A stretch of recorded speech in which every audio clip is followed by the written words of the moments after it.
Bismillahirrahmanirrahim. Assalamualaikum warahmatullahi wabarakatuh dan salam sejahtera kepada para ibu bapa, rakan-rakan guru sejarah di luar sana. Harapan cikgu diharapkan anda semua pada hari ini sihat walafiat. Bersama dengan saya hari ini, Cikgu Muhammad Razali bin Cik Hamid, Guru Cemerlang SMK Kampung Cengal, Kota Baru, Kelantan. Baiklah anak-anak, pada hari ini cikgu akan fokus kepada Sejarah Tingkatan 3 KSSM, iaitu dalam bab 1 Kedatangan Kuasa Barat. Baiklah, seterusnya pelajar-pelajar semua, cikgu nak bawa pemikiran anda pada hari ini nak fokus kepada 1.1, iaitu kestabilan dan kemakmuran negara kita. Di bawah subtajuk 1.1 ialah sistem pemerintahan dan struktur sosial di negara kita. Baiklah, seterusnya, cikgu harapkan selepas daripada ini, pelajar-pelajar semua dapat menerangkan kestabilan dan kemakmuran di negara kita di bawah DSKP, iaitu standard pembelajarannya ialah 7.1.1 dan seterusnya ialah K 7.1.6. Diharapkan pelajar-pelajar di luar sana dapat menghuraikan kepentingan bekerjasama dalam menjamin kemakmuran negara. Ini merupakan hasil pembelajaran yang cikgu harapkan pelajar-pelajar dapat menguasai selepas ini, insya-Allah. Baiklah, seterusnya pelajar-pelajar semua, sebelum cikgu pergi dengan lebih lanjut lagi lah tentang pembelajaran kita hari ini, mesti pelajar-pelajar perlu menguasai istilah sejarah dalam subtajuk ini. Cikgu nak bawa pemikiran anda semua, iaitu Ibu Saku. Apakah maksudnya? Ibu Saku merupakan individu yang mengetahui, memahami, menghafal adat asal-usul kelompok kekeluargaan yang diwakilinya. Ibu Saku juga terlibat secara langsung dalam pemilihan dan pelantikan buah. Perkataan istilah Ibu Saku memang terdapat dalam tajuk yang cikgu akan kemukakan dan bincangkan selepas ini. Dan seterusnya, pelajar-pelajar di luar sana diharap pelajar-pelajar dapat mencatat apa yang cikgu nak utarakan dan nak kongsikan ilmu pemikiran sejarah pada hari ini. Yang kedua ialah hierarki. Apakah maksud hierarki? Hierarki ialah peringkat kuasa pemerintahan sesebuah negeri yang berada di negara kita yang telah dijalankan semasa sistem pemerintahan Kesultanan Melayu Melaka lagi. Ini merupakan dua konsep istilah. Cikgu nak bawa kepada anda supaya anda lebih memahami istilah ini. Mengapa cikgu bawa istilah ini? Kerana istilah merupakan perkara penting semasa kita hendak menjawab soalan. Sekiranya kita tidak memahami istilah ini, maka sukarlah bagi kita untuk menjawab soalan sejarah. Baiklah, seterusnya pelajar-pelajar. Dalam tajuk ini, cikgu nak bawa terlebih dahulu ialah pengenalan. Pengenalannya ialah kebijaksanaan pemerintah menjadi sebuah negara yang stabil. Di sini kita akan fokuskan kepada kepimpinan. Pemerintah ataupun kerajaan ataupun raja yang memerintah sebuah negara ataupun sebuah negeri. Dan yang kedua, pemerintah dapat memajukan ekonomi. Bila kepentadbiran yang mantap, secara langsung ekonomi dapat dimajukan dengan adanya sumber hasil bumi di negara kita. Dan yang ketiga, kemakmuran negeri. Hasil daripada sumber hasil bumi dan hasil alam. Kerana sebagaimana yang kita sudah ketahui bahawa negara kita memang kaya dengan hasil bumi dan sumber bahan mentah yang banyak. Dengan adanya bahan-bahan ini menjadikan negara kita akan makmur dari segi ekonomi. Diharapkan pelajar-pelajar boleh bersama lagi dengan saya. Baiklah, kita teruskan lagi. Di sini cikgu nak fokus kepada kestabilan. Apa yang dikatakan kestabilan? Jadi kestabilan merupakan ialah keamanan, kemakmuran dari segi aspek politik ataupun dengan kata lain dipanggil sistem pemerintahan. Yang pertama ialah sistem pemerintahan beraja yang mantap. Sebagaimana yang kita ketahui bahawa negara kita kebanyakan negeri mempunyai sistem beraja ataupun pemerintahan beraja. Pemerintahan beraja bermula daripada zaman Kesultanan Melayu Melaka lagi. Dan yang kedua, muafakat antara golongan memerintah yang diperintah ialah rakyat merupakan elemen yang penting dalam memacu sesebuah negara. Dan yang kedua, sekiranya pentadbiran yang mantap, ekonomi yang maju, secara langsung hubungan luar dapat dijalankan dengan berkesan. Hubungan luar yang cikgu nak bawa pada hari ini ialah hubungan diplomatik antara negara kita dengan negara luar, bertujuannya ialah untuk menjaga keselamatan negara dan untuk mengeratkan hubungan antara negara-negara di rantau ini ataupun di dunia khususnya. Okey, baiklah pelajar-pelajar, kita teruskan lagi kepada struktur pemerintahan dan struktur sosial. Jadi pelajar-pelajar lihat merupakan satu gambar rajah tiga segi. Atas sekali, dari segi pentadbiran, kalau kita lihat gambar itu merupakan sistem ataupun sultan ataupun raja. Raja merupakan pemerintah yang paling tinggi ataupun hierarki yang paling atas sekali dalam pentadbiran negara kita ataupun di negeri-negeri Melayu pada hari ini. Yang kedua ialah pembesar. Pembesar di jajahan ataupun di daerah. Itu merupakan hierarki yang kedua. Dan hierarki yang ketiga ialah penghulu. Penghulu ialah di setiap mungkin, di setiap kampung. Jadi di sini, cikgu nak bawa pemikiran anda kepada tiga aspek yang utama. Tiga struktur hierarki yang perlu pelajar-pelajar ketahui. Yang pertama, cikgu ulang sekali lagi. Mula-mula sekali ialah dari segi sultan. Sultan ataupun raja merupakan pemerintah yang tertinggi dalam negara ataupun sebuah negeri dan dibantu oleh pembesar di daerah. Selepas daripada daerah, terus kepada kampung. Kampung ialah penghulu sebagai ketua untuk menguruskan pengurusan hal-hal pentadbiran dalam sebuah kampung. Ini merupakan struktur pemerintahan dan struktur sosial. Baiklah pelajar, kita teruskan lagi dengan hierarki pemerintahan di Negeri Sembilan. Sebagai contohnya, yang di-Pertuan Besar merupakan pemerintah yang tertinggi. Ini sebagai contoh.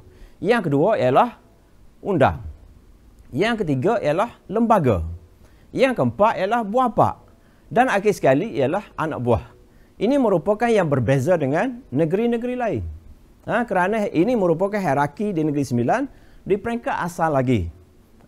Kalau dibandingkan dengan negeri-negeri lain, memang amat berbeza dari segi struktur pemerintahan di Negeri Sembilan. Okey, baiklah pelajar-pelajar, kita teruskan lagi dengan sistem pemerintahan di Sarawak. Jika dilihat di Sarawak sedikit berbeza jika dibandingkan dengan Sabah. Di sini cikgu nak bawa pemikiran anda dua aspek pemerintahan, iaitu di Sarawak dan satu lagi ialah di Sabah. Jika di Sarawak menggunakan sistem kesukuan, iaitu satu kumpulan ataupun kelompok dalam pemerintahan. Dan yang kedua ialah sistem kesultanan. Dan jika dilihat di Sabah, sistem kesukuan memang ada juga, sistem kesultanan cuma ditambah satu lagi di Sabah ialah sistem ketua bebas. Cuma di sini pelajar-pelajar di luar sana harap mencatat apa yang cikgu bincangkan pada hari ini. Cuma di sini merupakan antara perbezaan antara sistem pentadbiran di Sarawak dan sistem pentadbiran di Sabah. Okey, baiklah seterusnya pelajar. Kita teruskan lagi tentang perundangan. Apa itu perundangan? Perundangan merupakan sistem perundangan yang telah dicipta oleh sesebuah negara. Dan yang kedua, kalau kita lihat yang kedua, terdapat dua undang-undang, iaitu satu undang-undang bertulis dan satu undang-undang tidak bertulis. Undang-undang tidak bertulis dikenali sebagai adat. Biasanya sistem adat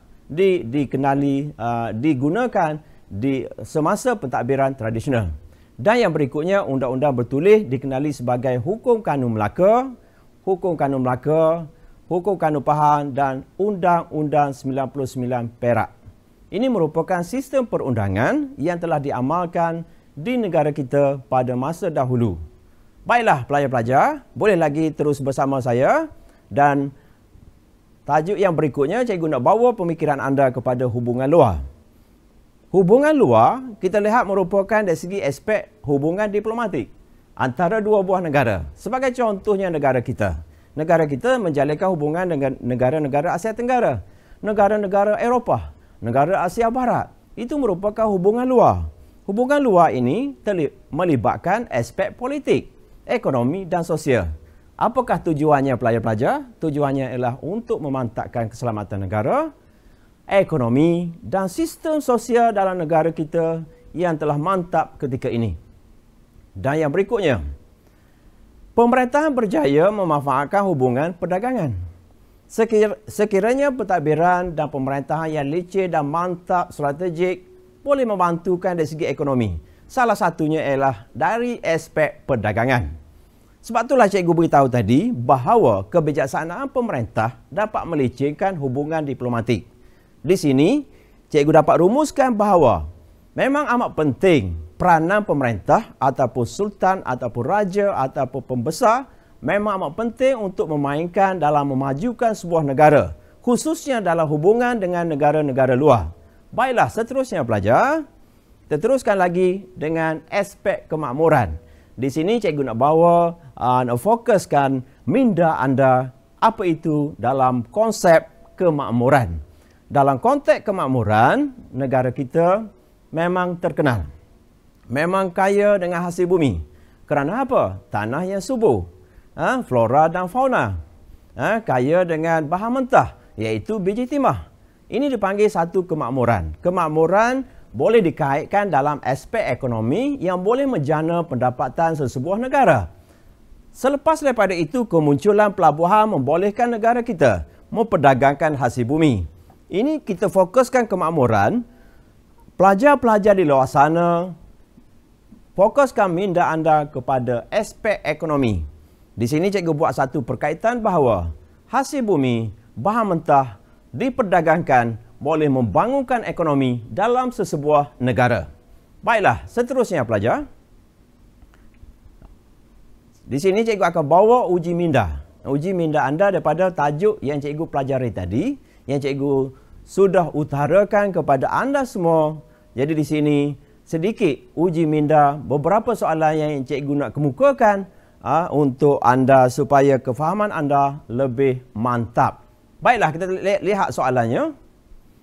Soalan objektif, iaitu dalam menengah rendah ataupun di menengah rendah PT3, soalan objektif berada di bahagian A. Di sini cikgu ambil satu contoh soalan. Maklumat berikut berkaitan dengan sistem perundangan yang terdapat di negara kita. Okey. Pelajar-pelajar, yang pertama, Hukum Kanupahan. Dan yang kedua ialah Undang-Undang 99 Perak. Jadi soalan ini bertanya, fokus kata kunci utama soalan ini ialah sistem perundangan. Itu kata kunci. Yang diperlukan dalam soalan ini, kehendak soalan ialah apakah X? Jadi jawapannya daripada A, undang-undang adat tidak ada kaitan.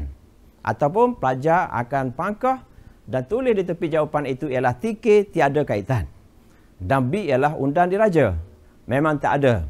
Sebab untuk jawapan objektif, saya maklumkan kepada pelajar, memberitahu kepada pelajar supaya anda menggariskan kata tugas, kata kunci dan pilih pasangan antara kata kunci dan kata tugas serta jawapan yang betul. C ialah undang-undang tidak bertulis. Sebagaimana yang cikgu memberitahukan tadi, bahawa Hukum Kanupahan dan Undang-Undang 99 Perak merupakan undang-undang tidak bertulis. Memang jelas, sudah terang lagi bersuluh bahawa jawapan yang dibincangkan ini ialah jawapan C sebenarnya pelajar. Baiklah, kita lihat untuk soalan bahagian B sebagai contoh kepada pelajar. Kita seterusnya untuk soalan bahagian struktur, iaitu bahagian B. Okey, kita lihat soalannya. Jadi sebelum kita kemukakan soalan tersebut, cikgu nak bawa pemikiran anda bagaimana sebelum kita menjawab soalan, apa yang kita perlu fokuskan, apa yang kita perlu gariskan dalam soalan tersebut. Cara-caranya ialah menganalisis soalan ini. Yang pertama ialah dari segi tugasan, kata kunci, item, dimensi. Dimensi siapa yang terlibat dalam soalan. Skop ataupun bidang. Bidang terbahagi kepada 3 yang besar, iaitu politik, ekonomi dan sosial. Dimensi siapa yang terlibat. Item ada 2, iaitu politik. Item sama ada negatif atau positif. Kata kunci merupakan tema dalam soalan ataupun subtajuk. Tugasan ialah kata tanya sama ada apakah, mengapakah atau bagaimanakah. Ini merupakan cara menganalisa soalan sebelum anda menjawab. Baiklah, antara contoh soalan yang cikgu nak paparkan kepada anda seterusnya. Soalan struktur. Contoh, negara kita telah mewarisi sistem pemerintahan beraja. Tadi, kamu ingat apa yang cikgu beritahu tadi? Sistem beraja. Sistem beraja daripada zaman Kesultanan Melayu Melaka lagi. Cikgu baca sekali lagi soalannya. Negara kita telah mewarisi sistem pemerintahan beraja dan pentadbiran yang mantap. Itu merupakan stimulus soalan. Soalan yang dikehendakinya ialah jelaskan corak pemerintahan negara kita. Corak pemerintahan yang telah diperkenalkan di negara kita. 2 markah. Jadi di sini cikgu utarakan jawapan itu ialah ada 4. Sebenarnya jawapan 2 sudah memadai kerana peruntukan markah hanyalah 2. Tapi di sini cikgu nak cadangkan kepada anak-anak pelajar di luar sana bahawa peruntukan markah 2 kita perlu memberi jawapan lebih daripada peruntukan markah. Di situ ingat, ini yang cikgu pertegaskan kepada pelajar-pelajar menengah rendah sama ada tingkatan 1, tingkatan 2 dan tingkatan 3. Baiklah, jawab antara cadangan jawapan. Fakta yang pertama, sistem perundangan. Fakta yang kedua, struktur sosial masyarakat yang sistematik. Dan fakta yang ketiga, mengamalkan sistem pemerintahan beraja. Dan fakta yang keempat, di Sabah dan Sarawak tidak ketinggalan mempunyai sistem pemerintahan masyarakat tempatan yang lebih awal daripada Semenanjung. Ini merupakan garis kasar, merupakan cadangan yang cikgu boleh utarakan kepada anak-anak pelajar di luar sana. Ini merupakan satu cadangan jawapan berkait dengan soalan iaitu pemerintahan beraja tentang corak pemerintahan di negara kita. Ini merupakan jawapan cadangan, tapi jawapan yang lain ada lagi boleh diterima. Semua jawapan fakta, semuanya terarah, terdapat dalam buku teks. Baiklah, soalan yang kedua. Soalan yang kedua, ataupun soalan B di bahagian struktur, terangkan sistem pemerintahan yang dilaksanakan di peringkat negeri. Yang pertama, diketuai oleh raja. Anak-anak ingat, apa yang cikgu sampaikan tadi? Memang betul, itu jawapan diketuai oleh raja. Yang kedua, fakta yang kedua, pembesar membantu melaksanakan perintah sultan. Jika dilihat dari segi hierarki tugas, sistem pemerintahan di negara kita terdiri daripada sultan, pembesar dan penghulu. Jadi fakta yang kedua boleh diterima. Manakala fakta yang ketiga, jajahan dan daerah ditadbir oleh pembesar yang dilantik oleh sultan. Jadi manakala bahawa pembesar-pembesar di bawah sana sama ada di peringkat daerah, di peringkat kampung, semuanya dilantik oleh sultan ataupun raja di sebuah negeri tersebut. Okay, fakta yang keempat, ketua kampung. Semua pelajar sudah tahu siapa sebenarnya ketua kampung. Ketua kampung ini ialah penghulu. Penghulu ialah sebagai ketua kampung, maknanya boleh diterima. Dan fakta yang kelima, ketua kampung menyampaikan arahan daripada yang dipeturunkan oleh raja ataupun besar kepada rakyat jelata, kepada masyarakat keseluruhan, masyarakat kampung. Jadi ini merupakan sistem pemerintahan yang telah dilaksanakan di peringkat negeri. Jadi diharapkan pelajar-pelajar di luar sana dan guru rakan-rakan guru sejarah merupakan ini satu perkongsian yang kita boleh manfaatkan apabila tibanya hari peperiksaan. Baiklah, yang seterusnya pelajar. Soalan struktur yang ketiga. Ini melibatkan soalan kebat. Apa itu kebat? Kebat ialah kemahiran berfikir aras tinggi. Soalan C. Pentadbiran yang sistematik dapat memakmurkan negara. Berikan penjelasan anda. Jadi kata kunci yang cikgu highlightkan yang berwarna merah. Pentadbiran yang sistematik ataupun dengan kata lain ialah pentadbiran yang cekap. Cadangan jawapan daripada peruntukan markahnya berapa? Markahnya ialah 4. Fakta yang pertama itu merupakan cadangan yang pertama, ekonomi dapat dimajukan. Dan fakta yang kedua ialah meningkatkan taraf hidup rakyat. Taraf hidup rakyat dapat dimajukan. Anak-anak pelajar kena ingat apa maksud kemakmuran. Sebagaimana yang cikgu beritahu tadi bahawa kemakmuran ialah berkait rapat dengan perkembangan ekonomi yang terdapat di negara kita. Perkembangan ekonomi berkait rapat dengan hasil bumi dan bahan mentah. Turut sama dalam perdagangan. Yang kedua ialah meningkatkan taraf hidup rakyat secara automatik atau secara langsung taraf hidup rakyat dapat dibangunkan dengan ekonomi dimajukan. Cara langsung ini dapat dipanggil sebagai memakmurkan sesebuah negara. Seterusnya ialah fakta yang ketiga, ialah negara aman.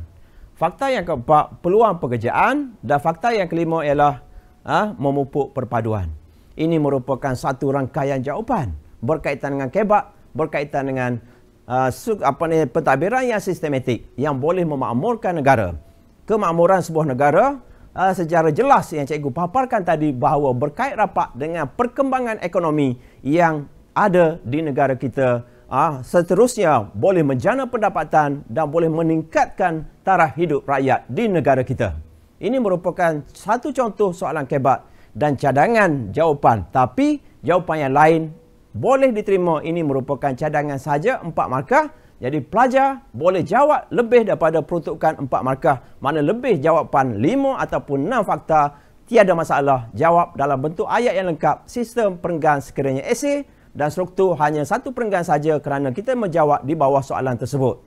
Baiklah, seterusnya.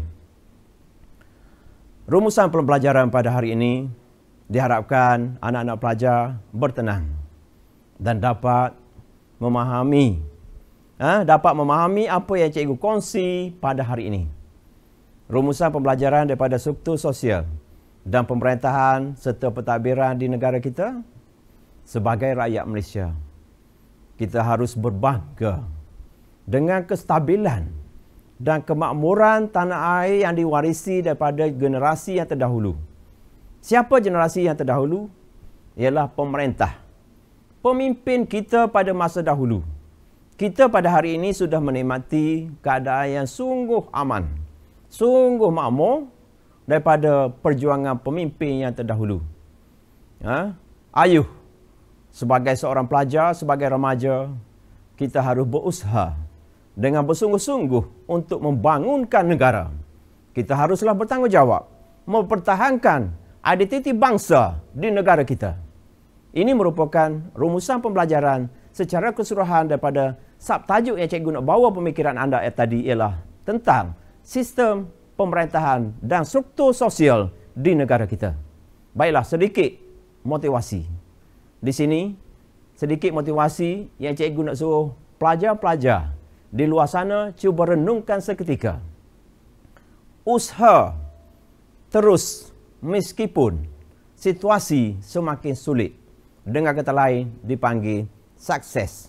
Diharap dengan kata-kata ini menjadi panduan kepada pelajar-pelajar semua. Semoga bermanfaat untuk anda menggunakannya semasa peperiksaan nanti ataupun semasa mengulang kaji pelajaran di rumah. Cikgu harap anda bersedia tentang ilmu yang cikgu kongsi pada hari ini. Semoga mencapai kejayaan pada masa yang akan datang. Jadi, cikgu harap setakat ini dulu untuk kita dapat kongsi pada hari ini. Semoga kita bersua lagi pada siaran-siaran yang akan datang. Cikgu harap semua sihat walafiat dan boleh menerima apa yang cikgu kongsi pada hari ini. Sekian, terima kasih. Wabillahi taufiq wal hidayah. Wassalamualaikum warahmatullahi wabarakatuh. Baik, kita jumpa lagi.